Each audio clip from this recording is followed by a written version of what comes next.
إن الحمد لله نحمده ونستعينه ونستغفره ونعوذ بالله من شرور أنفسنا ومن سيئات أعمالنا ما يهده الله فلا مضل له ومن يضلل فلا هادي له أشهد أن لا إله إلا الله وحده لا شريك له وأشهد أن محمدا عبده ورسوله اللهم صل على محمد وأزواجه وذريته كما صليت على إبراهيم وعلى آل إبراهيم وبارك على محمد وأزواجه وذريته كما باركت على إبراهيم وعلى آل إبراهيم إنك حميد مجيد رب اشرح لي صدري ويسر لي أمري واحلل عقدة من لساني يفقهوا قولي أما بعد. Syukur kepada Allah Subhanahu Wa Taala kerana pada malam ini dapat sekali lagi sama-sama kita berkumpul di surau kita. Dan akan kita sambung pembahasan kita daripada surah Al-Baqarah. Semuanya tentang huraian atau tafsir maknanya. Di mana pada ayat yang lalu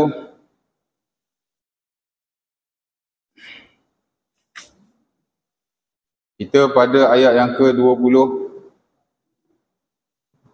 34 34 ya. 35 kita dah masuk 35 tu hari. Sebahagianlah daripadanya. Di mana kata Allah Subhanahu wa taala wa qulna ya Adam uskun anta wa zawjuka jannah wa kula minha ragadan haitsu syi'tuma wa la taqraba hadhihi syajarah fatakuna minadh dhalimin. Maksudnya wa qulna dan kami katakan. Nana ni maksud kami lah. Qul tu maksud katakan. Dan kami telah katakan, yakni Allah Subhanahu wa taala. Karena Allah Subhanahu wa taala kadang-kadang dia memanggil dirinya dengan kata ganti nama akulah. Wa ma khalaqtul jinna wal insa illa liya'budun. Dan tidaklah aku ciptakan. Wa ma khalaqtu dan tidaklah aku ciptakan. Kerana Allah Taala guna aku. Jin dan manusia melainkan untuk beribadah kepadaku. Kadang-kadang dalam banyak ayat juga Allah Ta'ala menggunakan perkataan kami. Ya. Hikmahnya ialah Allah Ta'ala berkehendak untuk dia memanggil dirinya dengan apa-apa kata ganti nama diri yang dia mahu. Pasal ini kalam dia. Ya. Dan sebagai ulama mengatakan bahawa bila Allah Subhanahu Wa Ta'ala menyebut aku, itu dari sudut pengibadatan. Macam wa ma khalaqtul jinna wal insa illa liya'budun. Aku tidak ciptakan jin dan manusia melainkan untuk menyembah aku. Akulah, pasal lebih kepada peribadatan, ubudiyah.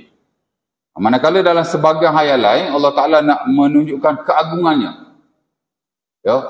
Dia tak ada kena dengan ubudiyah atau worshipping, tapi Allah Taala nak tunjuk keagungan dirinya. Maka Allah Taala guna perkataan kami. Macam sebelum ni jugalah wa iz qulna lil malaikati isjudu li adama fasajadu illa iblis. Dan ketika mana kami katakan kepada malaikat, kami itu Allah. Dia guna kami lah. Umpama kata Imam Al-Qurtubi rahimahullah, Allah Taala ingin menzahirkan keagungan. Dia guna kami. Ya. Wallah Taala alam, ala kulli hal dua-dua ni Allah Taala gunakanlah, ya.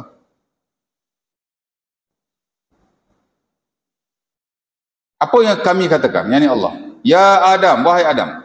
Uskun. Tinggallah kamu. Anta. Anta itu kamulah. Kalau kita nak suruh orang duduk, tinggal di satu tempat, kita boleh kata uskun, kita juga boleh kata uskun anta. Sama saja. Ya. Duduklah kamu. Tinggallah kamu, wa zaujuka dan isteri kamu, al jannata di syurga lah. Ya. Dan saya dah jelaskan dulu, kata sebagai ulama tafsir kita, seperti Al-Imam Al-Qurtubi rahimahullah dan tafsirnya, Allah Ta'ala menggunakan perkataan uskun, tinggal. Kerana perkataan tinggal, as-sukun itu merujuk kepada tinggal yang tidak lama. Ya. Jadi daripada perkataan itu sendiri telah menunjukkan bahawa Allah Ta'ala suruh Adam duduk dalam syurga, tapi duduknya tidak akan lama. Ya. Dia panggil lubsung qasir. Ya. Short dwelling, ya. Mana duduk sekejap lah. Ada bukan duduk seorang-seorang, duduk dengan isteri dia lah. After that Allah Ta'ala kata, wa kula minha ragadan haitsu syi'tuma wa la taqraba hadhihi syajarah. Wa kula, dan kamu makanlah kedua-dua kamu. Kalau seorang, kul.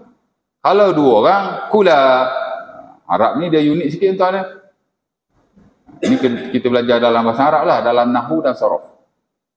Nahwu kita panggil morfologi, sorof kita panggil sintaks. Ya. Saya masih ingat masa di universiti dulu, untuk subjek nahwu dan sorof, morfologi dan sintaks. Nahwu sintaks. Sorof morfologi. Terbalik. Pesyarah kami, seorang Dr. Hanafi. Tuan kenal Dr. Hanafi UAE, dah meninggal dah. Masih PKP tu dia meninggal. Ramai juga yang kenal dia. Prof lah. Tu yang ajar nahwu, yang ajar sorof, yang Melayu lah. Ana tak ingat nama dia, alamat doktor apa ya. Muka memang ingat lah. Sebab tahun 2006 Ana pergi kat UAE jumpa dia. Lama tak jumpa, dah pencen lah kot. Baru ingat, Dr. Fauzi. Mungkin dah prof lah kot.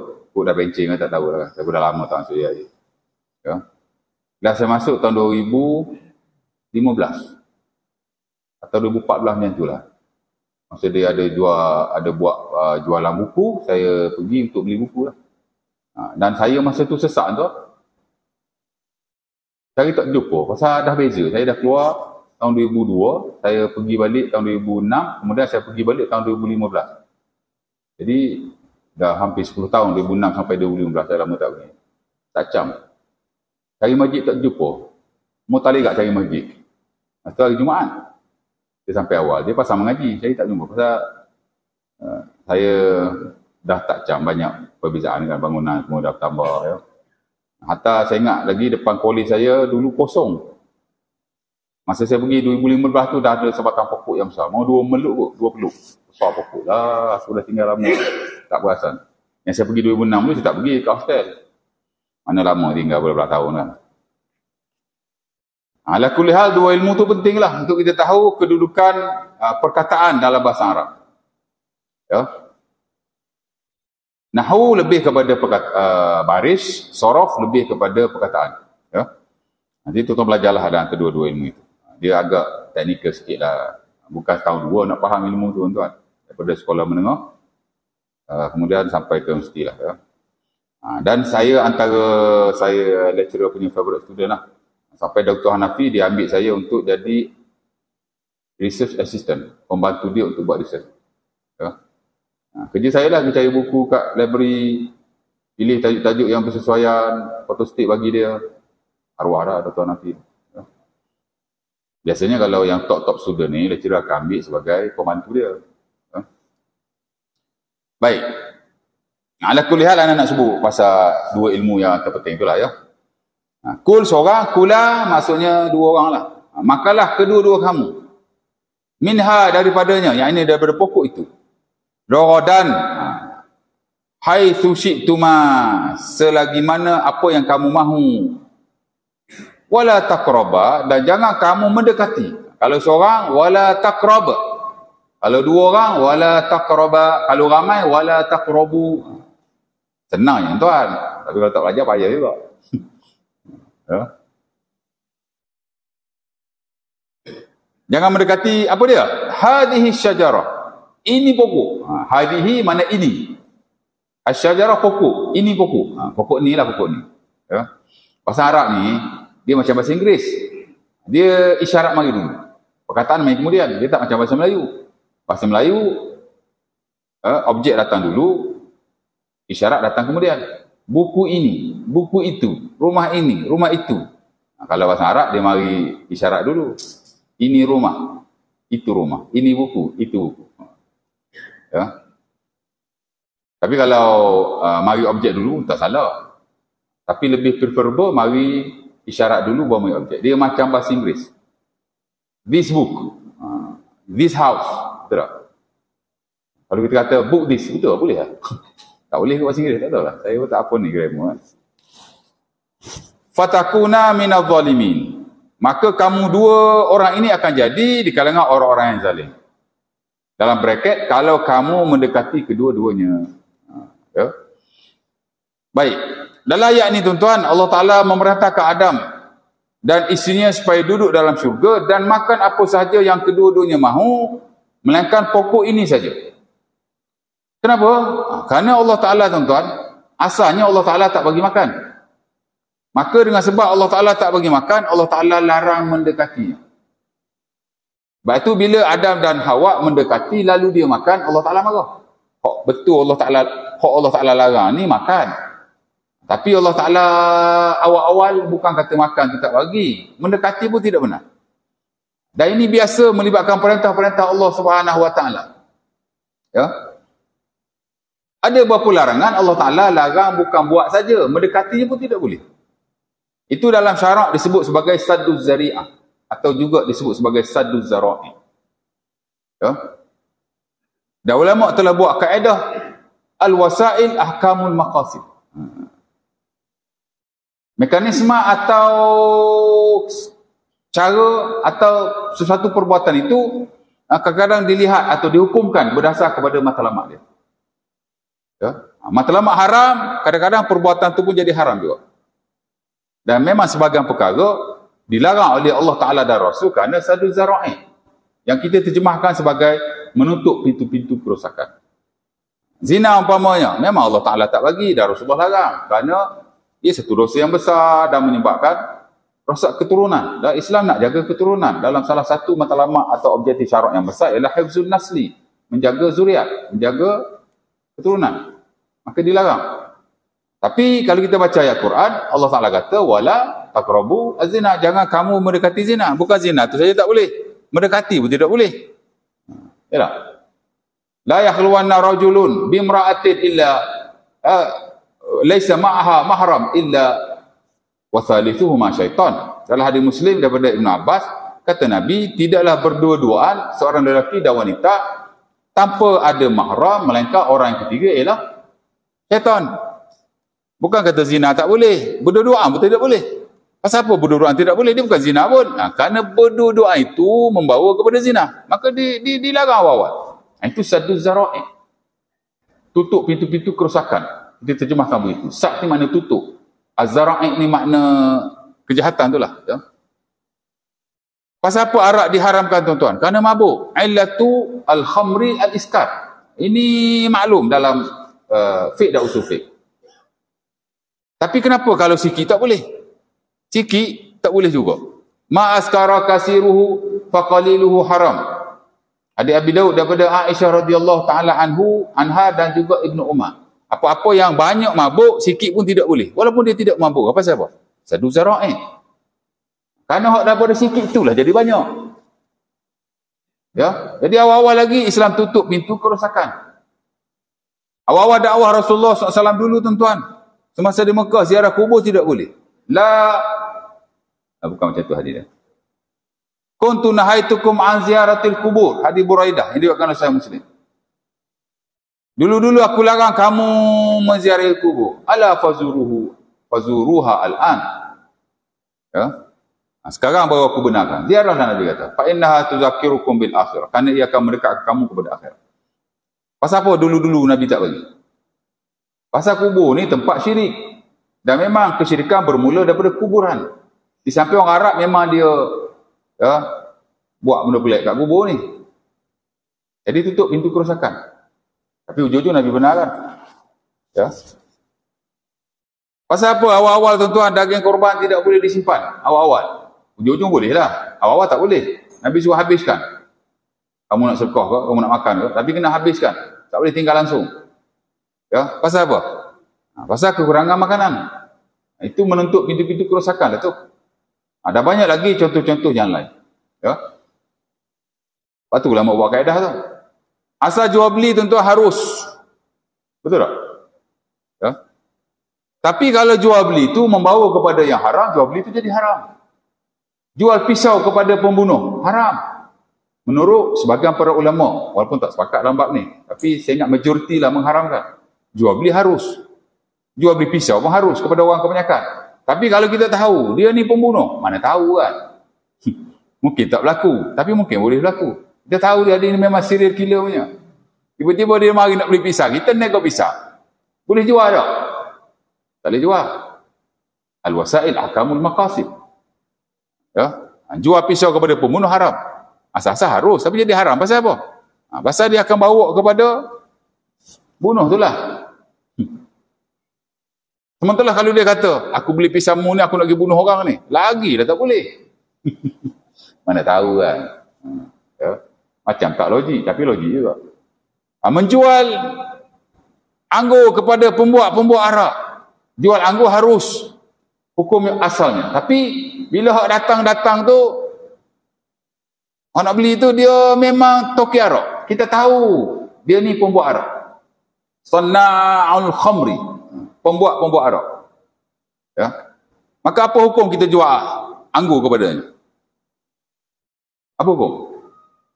Macam tadilah saya kata. Sebahagian ulama mengharamkannya dan setahu saya majoriti. Tak benar lah. Jual tu tak ada masalah. Tapi dengan sebab dia ni bila kita jual, dia akan jual arak. Ya. Sebenarnya dalam bab ni dia ada 3 pendapat ulama. Konteks-konteks macam ni. Pertama, jual beli itu tidak sah. Dan hukumnya haram. Ya.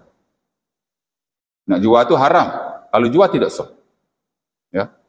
Yang kedua, jual beli itu sah. Tapi masih haram. Dan yang ketiga, jual beli itu sah dan ia tidak haram. Ya. Pasal apa yang pertama dan kedua itu? Walaupun yang pertama tidak sah. Yang kedua sah, tapi dua-dua haram. Pasal apa? Pasal dikira bersubahat. Awak memanglah tak bunuh orang, tapi dengan sebab awak jual ke dia bunuh orang. Memanglah awak tak buat arak, tapi dengan sebab awak jual kepada dia buat arak. Dan Nabi pun sebut, Allah Ta'ala melaknat peminum-peminum arak, pembuat arak, penjual arak. Orang yang bawa arak, orang yang dibawa kepadanya dan macam-macam lagi. Kira bersubahat lah, bersubahat. Ya. Tapi nombor 3, ada ulama kata, tak dikira bersubahat. Pasal dia dua benda yang berbeza. Hak ni kita buat jual beli. Hak tu urusan dia sendiri. Ya. Tak campur dua tu. Dan unfortunately tuan-tuan, dalam konteks kewangan kita pada hari ni, hak nombor 3 ni kita guna pakai. Sebenarnya. Betul tak? Dulu-dulu hak nombor 3 ni hak paling cokiang sekali ni. Pendapat hak paling cokiang sekali. Yang paling tidak diambil kira. Dan dikata pendapat hak paling low class sekali lah. Ya tak? Hak top nombor 1, nombor 2. Haram tetap haram. Tapi cuma jual beli itu sah atau tidak. Ya. Contoh kalau ada kakak kredit komersial. Contoh kalau berniaga, tiba-tiba yang datang beli tu, dia bayar, kalau pakai cash tak masalah lah. Ni kalau dia bayar dengan kad kredit konvensional. Yang mana kad kredit konvensional, satu dunia fatwa haram, termasuk di Malaysia. Boleh tak Haji ambil bayaran daripada kad kredit konvensional? Boleh tak? Agak-agak lah. Agak-agak boleh tak? Fatwa kata boleh. Pasal apa boleh? Dia ikut ni, nombor 3 ni. Tidak dianggap bersubahat. Kalau nak diikut kan, macam bersubahat lah. Dengan sebab tuan-tuan jual ke dia akan buat urusan dengan bank yang boleh pakai riba. Kalau tuan-tuan ikut pendapat nombor 1 dengan nombor 2, bersubahat tu. Tapi kita ambil pendapat nombor 3. Harus untuk kita buat urusan jual beli dengan pembayar-pembayar kad insurans konvensional. Kerana apa? Kerana tuan-tuan buat jual beli. Yang dia dengan bank tu urusan dia. Dia ambil pendapat nombor 3 dalam bab ni lah. Pendapat hak dulu-dulu hak low class sekali. Tapi hari ni guna pakai tuan. Ya.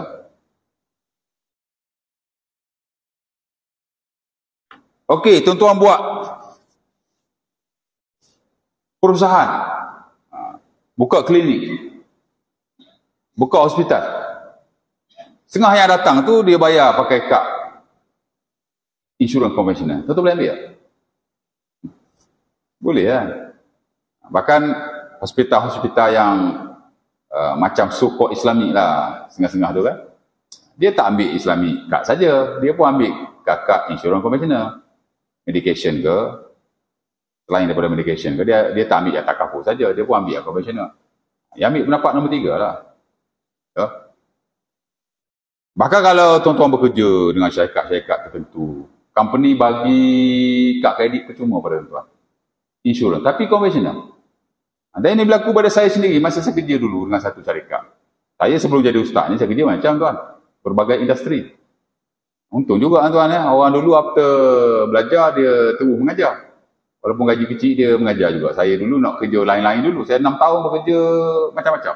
Kerja situ 3-4 bulan berhenti. Kerja sini 5-6 bulan berhenti. Kerja sini setahun berhenti. Oh, banyak industri saya mengajar. Dan bagus juga. Hari ni saya mengajar tuan. Saya ajar fiqh apa pun, ilmu apa pun, saya boleh relate dengan kerja saya. Pagi tadi saya relate dengan kerja hotel. Sebab saya pernah kerja hotel. Ya. Isu benda-benda haram di hotel ni. Ya. Bagus juga kan? Ada hikmah lah. Ada hikmah. Ya.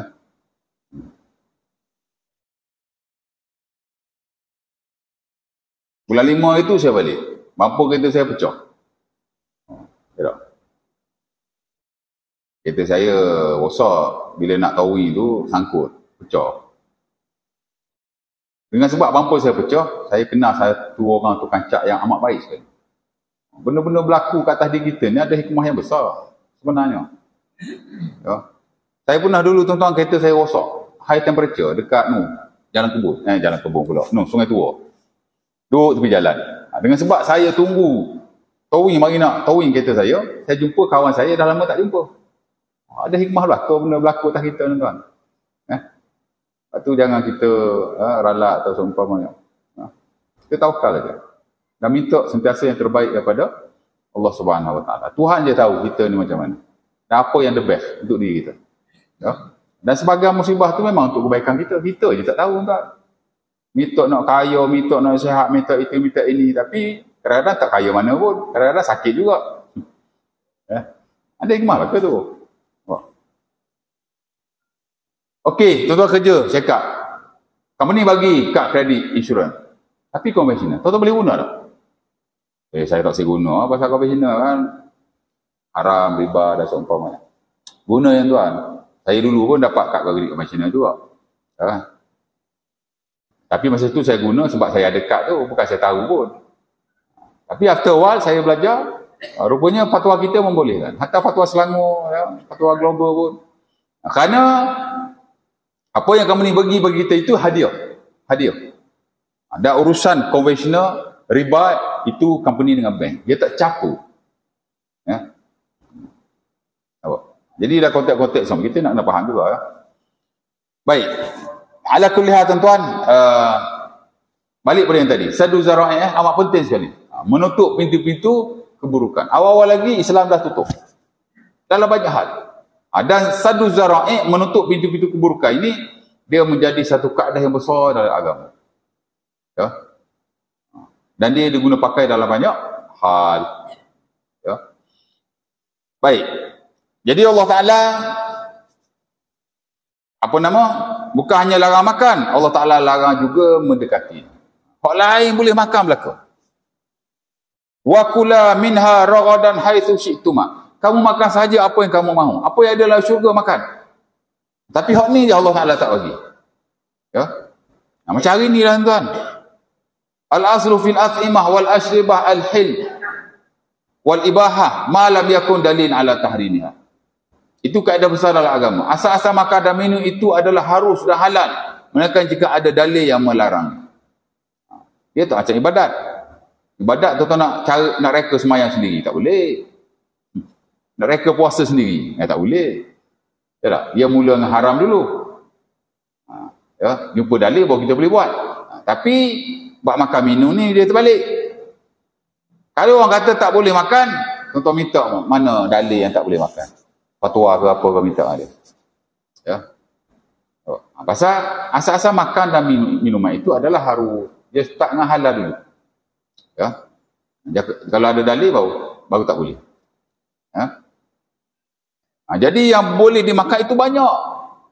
Betul tak? Jadi larang itu sedikit saja.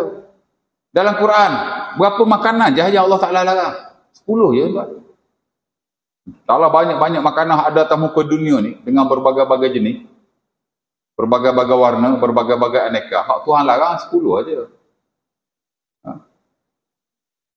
hurrimat alaikumul maitatu wad-damu wa lahmul khinzir wa ma uhilla li ghairillahi bihi wal munkhaniqatu wal mawquzatu wal mutaradiyatu wan natihah wa ma akala sumu illa ma zakaitum wa ma zubiha 'alan nusuk. Surah Al-Maidah ayat ketiga. Tu je. Saya pasal di masjid surau sebahagiannya saya memang ajar fiqh makan dan minum. The science of food and drink. Fiqhul at'imah wal ashribah. Dua tempat lah. Satu Masjid Ampang, satu di surau di surau tu? Apa saya tengok surau tambahan. Lama dah saya ajar surau tu, 10 tahun tu. Nah, tapi masjid tu barulah setahun lebih. Ala kulli hal, hak Allah Ta'ala 10 aja. Darah tak boleh. Ya. Bangkai tak boleh. Babi tak boleh. Dan dikasihkan anjing lah ke atas. Ya. Al-maita adam walahmul khinzir wa ma uhilla li ghairillahi bihi. Apa-apa yang disembelih bukan kerana Allah. Sembelih untuk jin ke, sembelih untuk macam sembelih untuk tak kisah kan. Tapi bukan sembelih untuk Allah lah. Maksudnya dia sembelih tu untuk benda-benda lain. Pasal orang Arab dia suka sembelih untuk berhala dia sembelih untuk jin, dia sembelih untuk macam-macam. Zaman-zaman orang dulu sembelih untuk tolak bala. Ya tak? Bulan Safar dia bawa mari lembu seekor, sembelih kat pantai. Kadang-kadang adalah dia buat upacara-upacara tertentu menyembelih haiwan untuk upacara tu. Yang memuja semangat-semangat tertentu, roh-roh tertentu, macam tu lah. Nak tolak bala ke apa, itu tak boleh. Dan kalau disembelih kita tak boleh makan. Haram kita makan sembelihan seumpama itu. Kerana sembelihan sebegitu tidak sah. Tidak sah. Ya. Wa ma uhilla li ghairillahi wal munkhaniqatu, haiwan yang tercekik. Tahun lepas atau 2 tahun lepas. Dia jerut kepala lembu tu sampai bila nak sembelih lembu tu dah mati. Ya. Kecoh juga dulu kan. Ada video orang share. Wal mutaradiyatu, haiwan yang jatuh daripada tempat tinggi. Wan natihah, haiwan yang ditikam dengan benda tumpul. Wa ma zubiha 'alan nusuk, apa-apa yang disembelih di atas batu. Orang-orang jahat Arab jahiliah dia sembelih atas batu. Untuk berhala dia lah. Wa ma akala sumu illa ma zakaitu, ataupun bila orang tu berburu, haiwan dia tu bukan haiwan anjing dia atau serigala dia tu, dia bukan pergi bunuh untuk kita, dia pergi makan, tak boleh. Ya. Melainkan kalau kita sempat sembelih. Ya. Wa ma akala sumu illa ma zakaitu wa ma zubiha 'alan nusuk. Tu je lah. 10 lah, saya kira 10 lah. Hadis Nabi tuan-tuan yang dilarang 7 je. Pertama, haiwan yang bertaring. Haiwan buah lah biasanya. Dan Nabi an akli zikulli nabi minas sibak. Hadis Abi Salabah Al-Khusni dan juga hadis Ibn Abbas, Abi Hurairah juga dalam Sahih Bukhari dan Muslim. Nabi larang makan haiwan buas yang bertaring. Kau boleh makan singa, boleh makan harimau. Majoriti kata haram lah walaupun ada khilaf bab ni.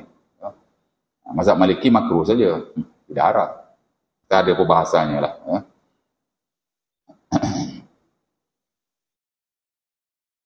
Burung yang berkuku, yakni yang memangsa dengan kukunya. Yang tadi memangsa dengan taringnya. Yang ni yang memangsa aku. Tapi yang makan dengan taring ni yang diberi pengecualian dalam Islam, dubu. Tahu dubu? Dubu boleh. Walaupun dia macam haiwan buas dan dia pun makan haiwan lain dengan taring, tapi diberi keringanan. Kerana dia tidak seperti harimau, dia tidak seperti singa. Taring dia tidak kuat. Dubu ni biasanya dia tak buru sendiri. Dia pergi cilok buruan-buruan daripada harimau atau singa. Singa tu kejar-kejar bagai nak rak kejar rusa tu. Dapat kat singa tu. Tiba-tiba dubuk mari sekawan, lari singa tu.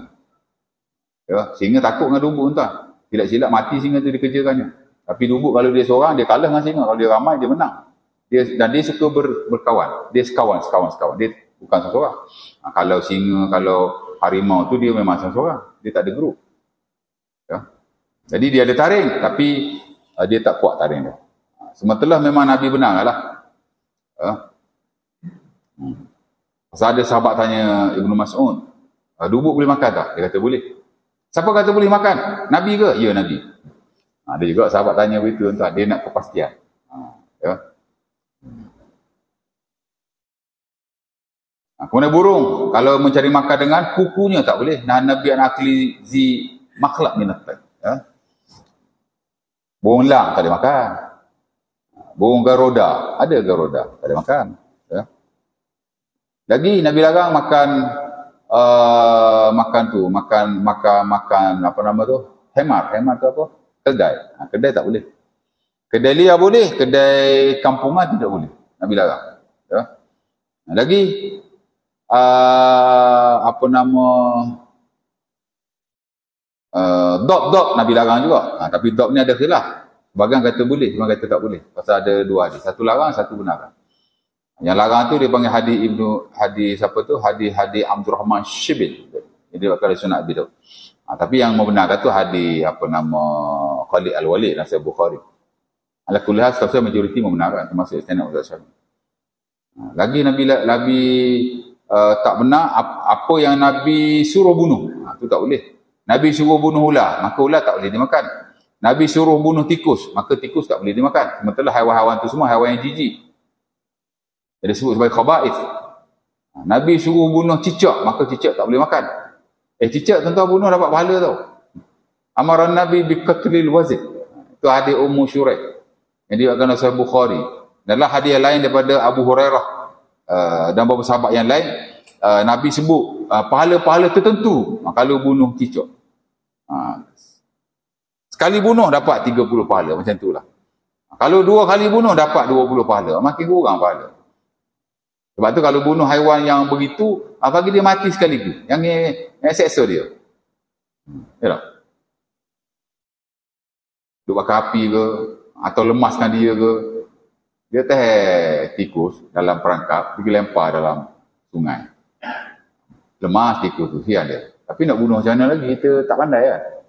Boleh aja, tapi menyaksikan dia, pahala kita pun kurang. Tak tahulah, saya pun tak ada pengalaman. Dan begitu juga haiwan yang Nabi larang bunuh, tak boleh juga. Tak boleh bunuh juga. Tak boleh makan juga. Apa yang Nabi larang bunuh? Katak. Pasal ada sahabat tanya Rasulullah, ada doktor ni, dia buat ubat daripada katak. Maka Nabi melarang dia melakukannya. Dan Nabi larang bunuh katak.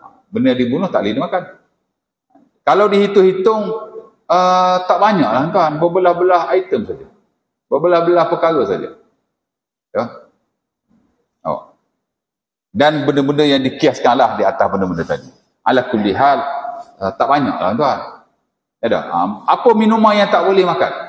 Apa minuman yang tak boleh minum? Tak banyak. Yang memabukkan seperti arak, yang membahayakan,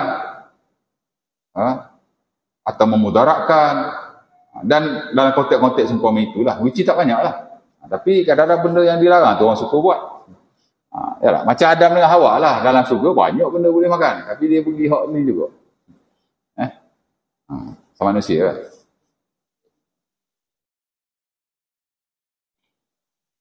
Dan akhirnya Allah Ta'ala kata fatakuna minaz zalimin. Kalau kamu buat juga, maka kamu jadi di kalangan orang-orang yang zalim. Ya? Yang zalim di sini ialah zalim pada diri sendiri, kerana dia langgar perintah Allah. Ya, sebab zalim-zalim ni tuan-tuan dia ada 3. Pertama, zalim kepada Allah. This is the worst zalim. Hadza asyaddu zulmi. Ya, zalim yang paling besar sekali. Itulah asyirku billah, syirik pada Allah. Ya. Yang kedua ialah zalim pada orang lain. Az-zulmu bainal abdi wa ghairihi. Ataupun zulmul ibad ba'dihim ma'a ba'd. Ni hak rendah sikit, tapi berat juga. Zalim pada orang lain. Yang ketiga, hak ringan sekali lah. Berat juga, tapi ringan sekali. Dia panggil zulmul abdi li nafsihi. Zalim pada diri sendiri. Dia tidak syirik pada Allah. Dia pun tidak melibatkan orang lain. Cuma dia engkar perintah Tuhan. Ya. Di mana kalau ditimbang antara bentuk-bentuk zalim ini, ada sebahagian itu dia lebih ringan daripada sebahagian yang lain. Tuan-tuan curi dengan meninggalkan solat, secara amnya memang tinggal solat itu lebih berat. Tapi secara khusus, mencuri itu lebih berat. Kerana mencuri melibatkan hak orang lain. Adapun sembahyang melibatkan hak Tuhan. Di mana hak Tuhan, Allah Ta'ala boleh ampun pada bila-bila masa. Adapun hak orang lain, Allah Ta'ala tidak mengampunkannya, melainkan jika orang itu mengampunkan kita. Itu pun setelah kita mengembalikan barang itu kepada. Dan ini dijelaskan oleh ulama kita termasuk An-Nawawi. Kalau kita buka lah Riyadhus Shalihin dalam bab taubat. Bab yang kedua selepas babul ikhlas. Ya tak? Taubat ni dia kata ada dua lah. Satu kita dengan Tuhan. Satu kita dengan orang. Kita dengan orang ada syarat taubat dia. Kita dengan Tuhan ada 3 syarat taubat. Tapi kalau kita dengan orang ada 4. Dia berat sikit lah. Ya. Ala kulli hal, zalim di sini ialah hak nombor 3 itulah. Zalim pada sendiri-sendiri kerana dia engkar perintah Tuhan. Berat juga. Ya. Tapi dibandingkan yang lain itu lebih berat lah sebenarnya. Dah mesti dielakkan sama sekali. Ya. Azan lah.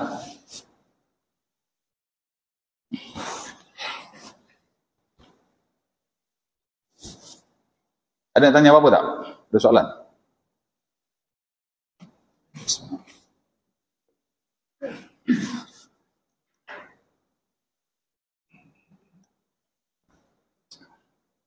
Ya. Kenangan korban. Kalau kita dah potong daging, dah apa semua, dah makan daging yang ahli bagian tu, dapat daging, dia buat gulai, ulang itu betul. Nak buang? Kat mana? Nak buat macam mana maksudnya? Nak buang macam mana? Buang tanam ke? Oh, okey.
La ilaha illallah. Allahumma rabbana tasawwatil qamat Muhammad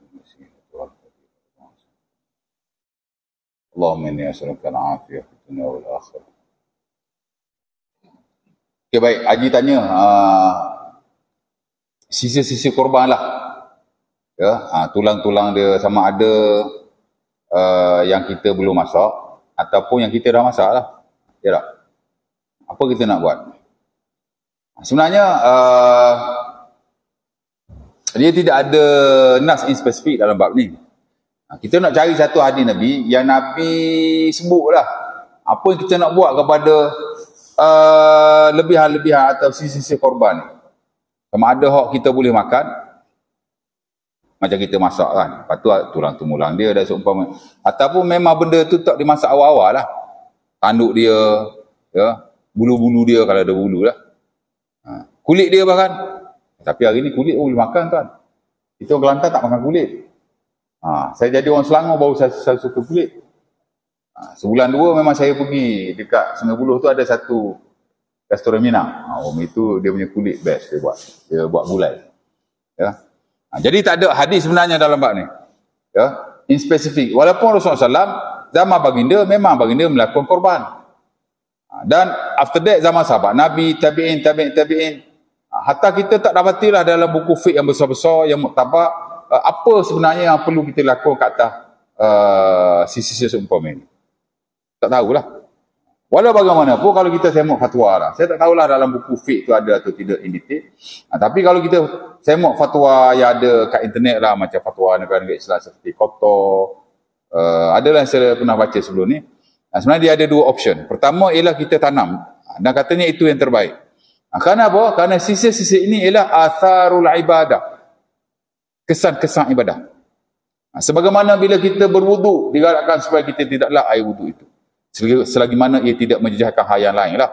Tapi kalau kita dah wuduk basah lenjun, naik pula atas masjid basah kapek, lepas tu semayang pula sebelah orang, terkena member kat sebelah yang asalnya member tu kering, lala jadi basah kawet tu. Kena lak lah. Tapi asalnya memang majoriti ulama kata sunnah tidak lak. Kenapa? Kerana air-air itu lebihan ibadat. Atharul ibadah. Baqayal ibadah. Same goes tu benda ni lah. Dia lebihan-lebihan ibadah. Yang mana kita kena respect atau kita kena menghormatinya. Kena ihtiram. Tapi tidaklah kita nak kata sunnahnya begitu 100% pasal tidak ada hadis. Tapi tanam tu lebih baik. Tanam tu lebih baik. Opsi yang kedua ialah kita boleh saja buang. Kerana apa? Kerana memang sebagai ulama kata, yang ibadat tu bukan daging tu. Daging is daging. Yang ibadat perbuatan kita. Dan Allah Ta'ala pun sebut dalam Quran, la yanalu humaha. Macam mana ayat tu? La yanalullah luhumaha. Allah Ta'ala kata la yanalullaha luhumuha wala dima'uha walakin yanalahu taqwa minkum. Daging tu tak ada apa-apa. Ibadah tu ialah perbuatan kita. Ya. Sebab itu daging tu dia seumpama daging-daging yang lain. Kita boleh saja beri pada orang. Kita boleh saja masak apa masak yang kita mahu. Bahkan kita boleh juga sedekah atau hadiah kepada non-Muslim, jiran-jiran kita yang ada boleh. Pasal dia kata, daging tu bukan ibadah. Ibadah ni perbuatan kita. Jadi kalau kita buang lah untuk sampah dan seumpamanya, maka dia kata tidak ada masalah sama sekali. Kerana asal-asal sesuatu itu harus. Dalam bab ni, melainkan jika ada dalil yang melarang. Makan minum ni dalam konteks makan minum juga. Dia harus. Ya? Jadi, tengoklah keadaannya macam mana. Kalau boleh tanam, tanamlah. Tapi kalau tak boleh tanam, buang saja lah untuk sampah. Saya ingat tak ada masalah sama sekali. Rezeki dia tak apa. Tak apa. Kenapa anjing tak boleh makan? Bagi orang yang lihat ini kesan ibadah, anjing makan ni macam tak elok lah. Tapi nak kata benda tu macam haram, bahkan nak kata makruh pun tidak boleh. Ya. Bagi saya anjing kalau dia makan itu rezeki dia. Dan dia tak menjejaskan ibadah kita langsung. Sebenarnya. Ya. Tapi macam saya kata tadi lah, kalau boleh tanam, tanamlah. Tapi kita kat sini nak tanam kat mana? Kat bandar mana nak tanam? Masuklah plastik elok-elok, masuklah tu sampah. Boleh aja, insya-Allah tak. Ya. Boleh. Habis tu you all sebelum ni buat macam mana? Haji buat macam mana sebelum ni suruh ni? Tanam. Tanam kat mana sini? Kalau boleh tanam, tanamlah. Itu saya akui lah itu the best. Itu yang terbaik. Tapi kalau tak boleh tanam, buang saja, tak ada masalah sama sekali.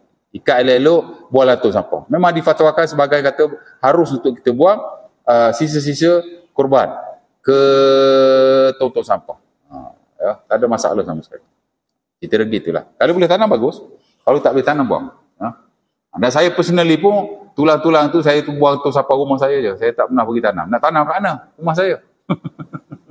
Kat kampung boleh tanam. Tak ada masalah sama sekali ya. Pasal tak ada apa-apa nak nampak. Ulama bagi pendapat saja berdasar pada orang kata istiak mereka lah. Boleh, ada soalan lagi nak tanya tak? Tak ada kita semayang? Next nanti kita pergi ayat seterusnya, di mana Adam AS telah melakukan kesilapan tapi dia bertaubat kepada Allah dan Allah Ta'ala menerima taubatnya. Itulah ayat ke-37. Fataraqa Adam min rabbih kalimatin fataba alaih innahu huwat tawwabur rahim. Ya. InsyaAllah Ta'ala tak ada soalan, kita tutup dulu puas kita pada malam ini, dan kalau ada pertemuan lagi pada masa akan datang kita akan sambunglah. Aku lupa hazard, Assalamualaikum warahmatullahi wabarakatuh. Kita tangguhkan majlis kita dengan tasbih kafar. Subhanallah bihamdik, syalla dan anta wa